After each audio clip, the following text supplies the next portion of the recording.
Bienvenidos una vez más a Words and Books, grupo editorial, una casa de la cultura.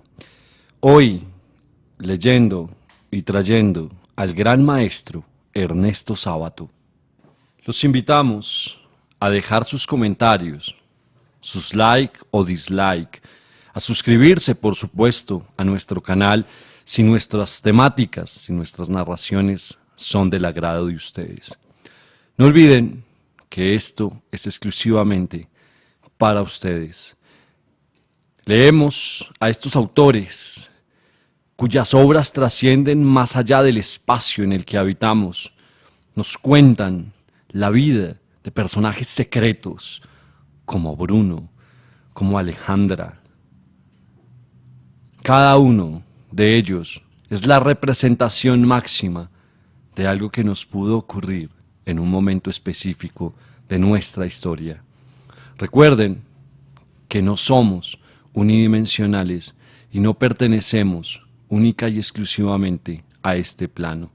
Por eso, muchos de nosotros buscamos la salida al espejo de realidad que nos vendieron. Muchas gracias por escucharnos. Esto es Sobre Héroes y Tumbas del gran Ernesto Sábato. Capítulo 6. Es cierto que desde los 11 años no entraba en ninguna dependencia de la casa, y mucho menos en aquella salita que era algo así como el santuario de su madre. El lugar donde, al salir del baño, permanecía las horas radiotelefónicas y donde completaba los preparativos para sus salidas. Pero, ¿y su padre? Ignoraba sus costumbres en los últimos años y los había encerrado en su taller. Para ir al baño no era imprescindible pasar por la salita, pero tampoco era imposible. ¿Jugaba acaso con la posibilidad de que su marido la viese así? ¿Formaba parte de su encarnizado odio la idea de humillarlo hasta ese punto? Todo era posible. Por su parte, al no oír la radio encendida, supuso que no estaba, pues era absolutamente inconcebible que permaneciera en la salita en silencio. En la penumbra, sobre el diván, el doble monstruo se agitaba con ansiedad y furia. Anduvo caminando por el barrio, como sonámbulo, durante poco más de una hora. Luego volvió a su cuarto y se tiró sobre la cama. Quedó mirando el techo y luego sus ojos recorrieron las paredes hasta detenerse en la ilustración de Billiken, que tenía pegada a los chinches desde su infancia. Belgrano haciendo jurar la bandera azul y blanca a sus soldados en el cruce del río Salado. La bandera inmaculada, pensó. Y también volvieron a su mente palabras claves de su existencia: frío, limpieza, nieve, soledad, Patagonia. Pensó en los barcos, en trenes, pero ¿de dónde sacaría el dinero? Entonces recordó aquel gran camión que paraba en el garaje cercano a la estación, sola, y que mágicamente lo había detenido un día con su inscripción: transporte patagónico. Y si necesitaran un peón, un ayudante, cualquier cosa. Claro que sí, pibe, dijo Busish con el cigarro apagado en su boca. Tengo 83 pesos, dijo Martín. Déjate de macana, dijo Busish, quitándose el overall, sucio de grasa. Parecía un gigante de circo, pero algo encorvado, con pelo canoso, un gigante con expresión candorosa de niño. Martín miraba el camión.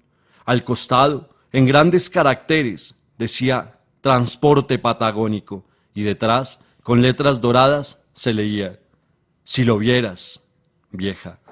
Vamos, dijo Busish, siempre con su colilla apagada. Sobre el pavimento mojado y resbaladizo brillaba por un momento un rojo lechoso y delicuescente. Enseguida venía el relámpago violáceo para ser nuevamente reemplazado por el rojo lechoso. Sinsano, americano gancia. Sinsano, americano gancia. Se vino el frío, comentó Busish. ¿Lloviznaba? Era más bien una neblina de finísimas gotitas impalpables y flotantes. El camionero caminaba a grandes trancos a su lado. Era candoroso y fuerte. ¿Acaso el símbolo de lo que Martín buscaba en aquel éxodo hacia el sur? Se sintió protegido y se abandonó a sus pensamientos. Aquí es, dijo Bucich. Chichín, pisa faina, despacho de bebidas. Salud, dijo Bucich. Salud, dijo Chichín, poniéndose la botella de ginebra. Llave. Do copita. Este pibe un amigo. Mucho gusto, el gusto es mío, dijo Chichín, que tenía gorra y tiradores colorados sobre camisa tornasol. ¿La vieja?, preguntó Bucich. Regular, dijo Chichín. Le hicieron el análisis. Sí, y... Chichín se encogió de hombros. Vos sabés cómo son esas cosas. Irse lejos. El sur frío y nítido, pensaba Martín mirando el retrato de Gardel en frac, sonriendo con la sonrisa medio de costado de muchacho pierna pero capaz de gauchadas, y la escarapela azul y blanca sobre la Maserati de Fangio, muchachas desnudas rodeado por Leguízamo y Américo Tesorieri, de gorra apoyado contra el arco, al amigo Chichín con aprecio y muchas fotos de boca con la palabra campeones. Y también el torito de mataderos con malla de entrenamiento en su clásica guardia. Salto a la cuerda, todo menos raspajes, como los boxeadores. Hasta me golpeaba el vientre, por eso saliste medio tarado seguro, riéndose con rencor y desprecio. Hice todo, no me iba a deformar el cuerpo por vos, le dijo, y él tendría 11 años. ¿Y Tito?, preguntó Bucich. Ahora viene, dijo Chichín, y decidió irse a vivir al Altillo. ¿Y el domingo?, preguntó Bucich. Ma, qué sé yo, respondió Chichín con rabia. Te juro que yo no me hago más mala sangre. Mientras ella seguía oyendo boleros, depilándose, comiendo caramelos, dejando papeles pegajosos por todas partes. Mala sangre por nada, decía Chichín, lo que se dice propio nada de nada, un mundo sucio y pegajoso, mientras repasaba con rabia callada un vaso cualquiera y repetía, haceme el favor, huir hacia un mundo limpio, frío, cristalino, hasta que dejando el vaso y encarándose con Bucich exclamó, perder con semejante bagallo, mientras el camionero parpadeaba, considerando el problema con la debida atención y comentando la pucha. Verdaderamente, mientras Martín seguía oyendo aquellos boleros, sintiendo aquella atmósfera pesada de baño y cremas desodorantes, aire caliente y turbio, baño caliente, cuerpo caliente, cama caliente, madre cama, canasta cama, piernas lechosas hacia arriba como en un horrendo circo, casi en la misma forma en que él había salido de la cloaca y hacia la cloaca, o casi, mientras entraba el hombre flaquito y nervioso que decía salud y Chinchín decía Humberto J. de Arcángelo se lo saluda, salud, Puchito. El muchacho un amigo, mucho gusto, el gusto es mío, dijo escrutándolo con esos ojitos de pájaro, con aquella expresión de ansiedad que siempre Martín le vería a Tito, como si se le hubiese perdido algo muy valioso y lo buscara por todas partes, observando todo con rapidez e inquietud. La gran puta con lo diablo rojo. Decí vos, decí, contale a este. Te soy franco, vos, con el camión, te salva de cada una. Pero yo, repetía Chichín, no me hago más mala sangre, lo que se dice nada de nada, te lo juro por la memoria de mi madre. Con eso lisiado, haceme el favor, ma contale a este, contale. Humberto J. de Arcángelo, conocido vulgarmente por Tito, dictaminó, propio la basura. Y entonces se sentó a una mesa cerca de la ventana, sacó Crítica, que siempre llevaba doblada en la página de deportes, la colocó con indignación sobre la mesita y escarbándose los dientes picados con el escarbadientes que siempre llevaba en la boca, dirigió una mirada sombría hacia la calle Pinzón. Chiquito y estrecho de hombros, con el traje raído, parecía meditar en la suerte general del mundo. Después de un rato, volvió su mirada hacia el mostrador y dijo, Este domingo ha sido trágico. Perdimos como cretino. Ganó San Lorenzo. Ganaron los Millonarios. Y hasta Tigre ganó. ¿Qué me quiere decir? ¿A dónde vamos a parar? Mantuvo la mirada en sus amigos como poniéndolos de testigos. Luego volvió nuevamente su mirada hacia la calle. Y escarbándose los dientes dijo: este país ya no tiene arreglo. Séptimo. No puede ser, pensó, con la mano detenida sobre la bolsa marinera. No puede ser, pero si la tos y esos crujidos. Y años después, también pensó, recordando aquel momento, como habitantes solitarios de dos islas cercanas separados por insondables abismos. Años después, cuando su padre estaba pudriéndose en la tumba, comprendiendo que aquel pobre diablo había sufrido por lo menos tanto como él y que, acaso, desde aquella cercana pero inalcanzable isla en que habitaba, en que sobrevivía, le habría hecho alguna vez un gesto silencioso pero patético, requiriendo su ayuda, o por lo menos su comprensión y su cariño. Pero eso lo entendió después de sus duras experiencias, cuando yo era tarde, como casi siempre sucede. Así que ahora, en ese presente prematuro, como si el tiempo se divirtiese en presentarse antes de lo debido, para que la gente haga representaciones tan grotescas y primarias como las que hacen ciertos cuadros de aficionados, a los que les falta experiencia. Otelos que todavía no han amado. En ese presente que debería ser futuro, entraba falsamente su padre, subía aquellas escaleras que durante tantos años no había transitado, y de espaldas a la puerta, Martín sintió que se asomaba como un intruso. Oía su jadeo de tuberculoso, su vacilante espera, y con deliberada crueldad hizo como que no lo advirtiese. Claro, ha leído mi mensaje, quiere retenerme. ¿Retenerlo para qué? Durante años y años apenas cruzaban alguna palabra, pugnaba entre el resentimiento y la lástima. Su resentimiento lo impulsaba a no mirarlo, a ignorar su entrada en la pieza, a lo que era todavía peor, a hacerle comprender que quería ignorarla. Pero volvió su cabeza. Sí, la volvió, y lo vio tal como lo había imaginado, con las dos manos sobre la baranda, descansando del esfuerzo, su mechón de pelo canoso caído sobre la frente, sus ojos afiebrados y un poco salidos, sonriendo débilmente con aquella expresión de culpa que tanto le fastidiaba a Martín, diciéndole: hace 20 años yo tenía el taller aquí, echando luego una mirada circular sobre el altillo y quizás sintiendo la misma sensación que un viajero, envejecido y desilusionado, siente al volver al pueblo de su juventud, después de haber recorrido países y personas que en aquel tiempo habían despertado a su imaginación y sus anhelos, y acercándose a la cama se sentó en el borde, como si no se sintiese autorizado a ocupar demasiado espacio o a estar excesivamente cómodo, para luego permanecer un buen tiempo en silencio, respirando trabajosamente, pero inmóvil como una desanimada estatua. Con voz apagada dijo: hubo un tiempo en que éramos amigos. Sus ojos, pensativos, se iluminaron, mirando a lo lejos.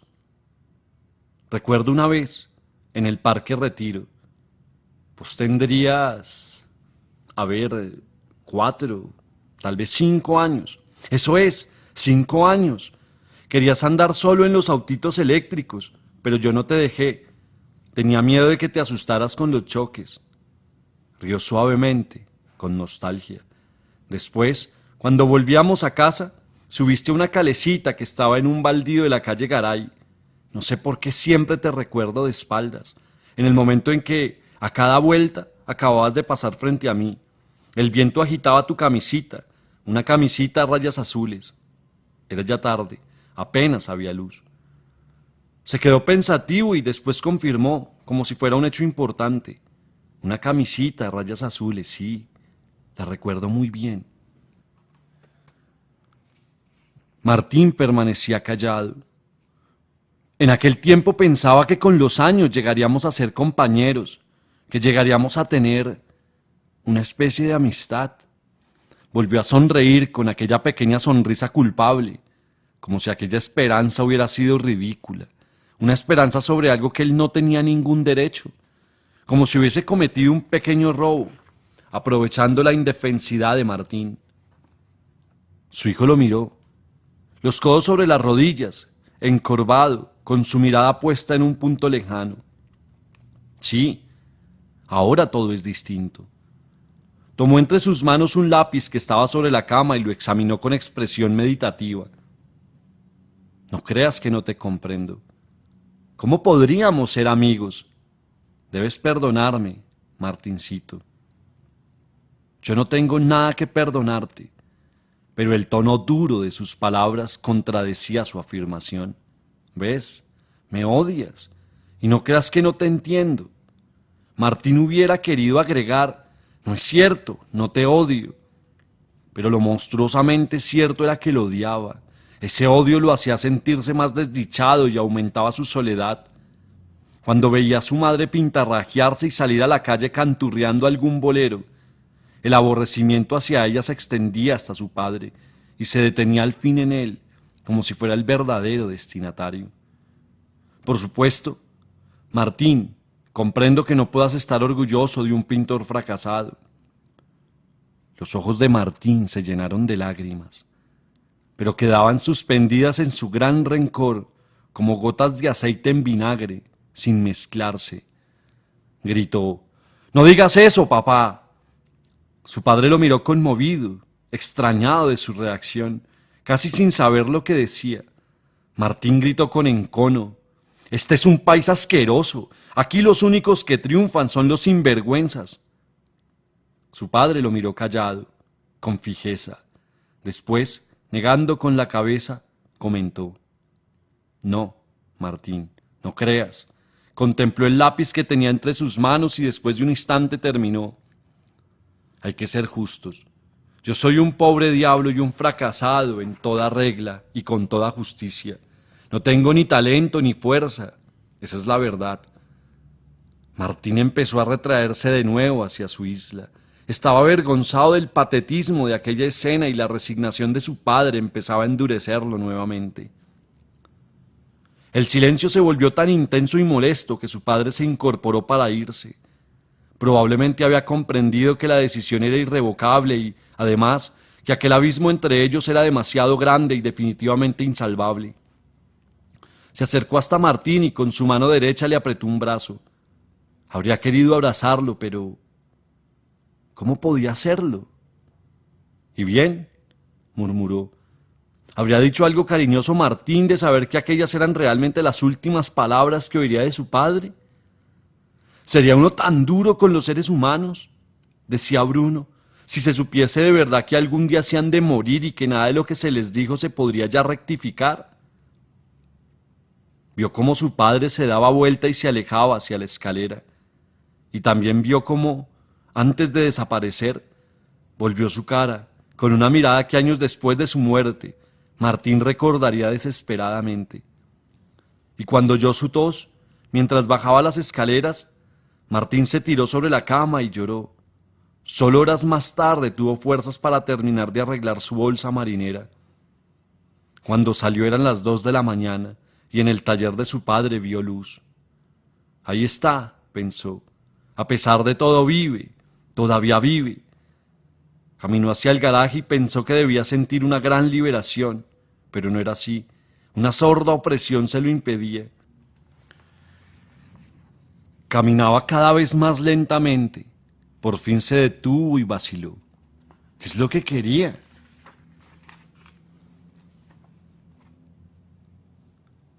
Octavo. Hasta que volví a verla pasaron muchas cosas en mi casa. No quise vivir más allá. Pensé irme a la Patagonia. Hablé con un camionero que se llama Busich. No le hablé nunca de Busich. Pero esa madrugada, en fin, no fui al sur. No volví más a mi casa. Sin embargo, se cayó rememorando. La volví a ver en el mismo lugar del parque, pero recién en febrero de 1955. Yo no dejé de ir en cada ocasión en que me era posible, y sin embargo no me pareció que la encontrase gracias a esa espera en el mismo lugar. Sino, Martín miró a Bruno y dijo: «¿Por qué ella quiso encontrarme? Bruno no pareció entender. Bueno, si fue a aquel lugar es porque quiso encontrarlo. No, no es eso lo que quiero decir. Lo mismo me había encontrado en cualquier otra parte. ¿Entiende? Ella sabía dónde y cómo encontrarme, si quería. Eso es lo que quiero decir. Esperarla ya, en aquel banco, durante tantos meses, fue una de las tantas ingenuidades mías. Se quedó cavilando y luego agregó, mirándolo a Bruno, como si le requiriera una explicación. Por eso, porque creo que ella me buscó, con toda su voluntad, con deliberación. Por eso mismo me resulta más inexplicable que luego, de semejante manera... Mantuvo su mirada sobre Bruno y éste permaneció con sus ojos fijos en aquella cara demacrada y sufriente. ¿Usted lo entiende? Los seres humanos no son lógicos, repuso Bruno. Además, es casi seguro que la misma razón que la llevó a buscarla también la impulsó a... Iba a decir abandonarlo, cuando se detuvo y corrigió. Alejarse. Martín lo miró todavía un momento y luego volvió a sumirse en sus pensamientos, permaneciendo durante un buen tiempo callado. Luego explicó cómo había reaparecido. Era ya casi de noche y la luz no le alcanzaba ya para revisar las pruebas, de modo que se había quedado mirando los árboles, recostado sobre el respaldo del banco, y de pronto se durmió. Soñaba que iba en una barca abandonada, con su velamén destruido, por un gran río en apariencia apacible, pero poderoso y preñado de misterio. Navegaba en el crepúsculo. El paisaje era solitario y silencioso, pero se adivinaba que en la selva que se levantaba como una muralla en las márgenes del gran río se desarrollaba una vida secreta y colmada de peligros. Cuando una voz que parecía provenir de la espesura lo estremeció. No alcanzaba a entender lo que decía, pero sabía que se dirigía a él, a Martín. Quiso incorporarse, pero algo lo impedía. Luchó, sin embargo, por levantarse. Porque se oía cada vez con mayor intensidad la enigmática y remota voz que lo llamaba. Y ahora lo advertía, que lo llamaba con ansiedad, como si estuviera en un pavoroso peligro y él, solamente él, fuese capaz de salvarla. Despertó estremecido por la angustia y casi saltando del asiento. Era ella. Lo había estado sacudiendo y ahora le decía, con su risa áspera, levántate, Aragán. Asustado y desconcertado por el contraste entre la voz aterrorizada y anhelante del sueño y aquella Alejandra despreocupada que ahora tenía ante sí. No atinó a decir ninguna palabra. Vio cómo ella recogía algunas de las pruebas que se habían caído del banco durante su sueño. ¿Seguro que el patrón de esta empresa no es Molinari?, comentó riéndose. ¿Qué empresa? La que te da este trabajo, sonso. Es la imprenta López. La que sea, pero seguro que no es Molinari. No entendía nada. Y como muchas veces le volvería a suceder con ella, Alejandra no se tomó el trabajo de explicarle. Se sentía, comentó Martín, como un mal alumno delante de un profesor irónico. Acomodó las pruebas y esa tarea mecánica le dio tiempo para sobreponerse un poco de la emoción de aquel reencuentro tan ansiosamente esperado. Y también, como en muchas otras ocasiones posteriores, su silencio y su incapacidad para el diálogo eran compensados por Alejandra, que siempre, o casi siempre, adivinaba sus pensamientos. Le revolvió el pelo con una mano, como las personas grandes suelen hacer con los chicos. Te expliqué que te volvería a ver, ¿recordás? Pero no te dije cuándo. Martín la miró. ¿Te dije, acaso, que te volvería a ver pronto? No. Y así, explicó Martín, empezó la terrible historia. Todo había sido inexplicable. Con ella nunca se sabía. Se encontraban en lugares tan absurdos como el hall del banco de la provincia o el puente Avellaneda. Y a cualquier hora, a las 2 de la mañana, todo era imprevisto, nada se podía pronosticar ni explicar, ni sus momentos de broma, ni sus furias, ni esos días en que se encontraba con él y no abría la boca hasta que terminaba por irse, ni sus largas desapariciones. Y sin embargo, agregaba, ha sido el periodo más maravilloso de mi vida. Pero él sabía que no podía durar porque todo era frenético y se lo había dicho ya, como una sucesión de estallidos de nafta en una noche tormentosa.